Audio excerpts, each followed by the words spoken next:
In the dimly lit corridors of the Gibson County Jail, a sense of impending doom hung heavy in the air. It was the year 1892, and the southern town of Trenton, nestled in the heart of West Tennessee, was abuzz with whispers of the impending escape of 5 notorious convicts. The men, each with a trail of blood and wickedness in their wake, had formed an unholy alliance within the prison walls, their desire for freedom binding them tighter than any chains ever could. As the clock struck midnight on a moonless night, a chilling breeze swept through the jailhouse, carrying with it an eerie omen. The jailer, an old and superstitious man, felt a shiver crawl down his spine as he locked the heavy iron doors. Unbeknownst to him, his actions had set into motion a night of terror that would forever stain the history of Gibson County. With a cunning born of desperation, the convicts had managed to pry open a small window in the dank cell they shared. One by one, they squeezed through the narrow gap, their hearts pounding in their chests as they tasted the sweet scent of freedom.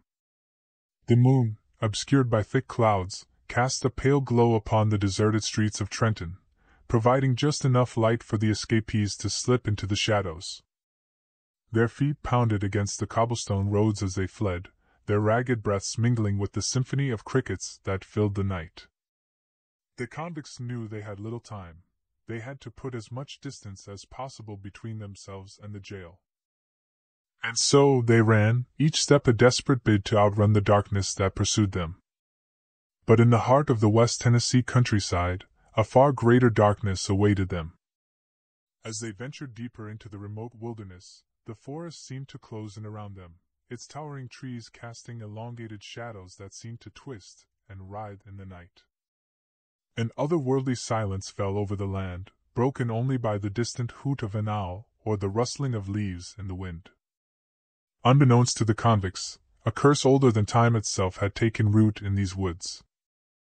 A werewolf, a creature of myth and nightmare, prowled the shadows, its hunger as insatiable as the void within its soul. Its eyes glowed like twin embers, and its claws glistened like pots of steel, a silent harbinger of doom for anyone unfortunate enough to cross its path. One by one, the convicts began to sense that they were not alone. Paranoia clawed at their minds, and the forest seemed to whisper with an otherworldly malice. Their hearts raced, and their eyes darted around, searching for the source of their unease. But before they could comprehend the true horror that stalked them, it was upon them.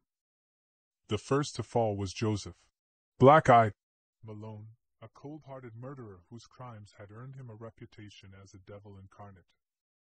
His screams echoed through the woods, the sound piercing the stillness of the night before being abruptly silent. His companions could only watch in terror as his life was snuffed out, his body torn apart as easily as paper in the jaws of the beast. One by one, the convicts met their gruesome end, their cries of agony swallowed by the darkness. The werewolf, a manifestation of primeval fury, tore through them with a relentless savagery that defied all reason. Blood stained the forest floor, and the night air carried the sickening stench of death. By the time the moon emerged from behind the clouds, casting an ethereal glow upon the macabre scene, the once fearsome convicts had been reduced to mere tatters of flesh and bone. The werewolf, its monstrous appetite sated, disappeared into the depths of the forest, leaving behind a trail of terror and destruction.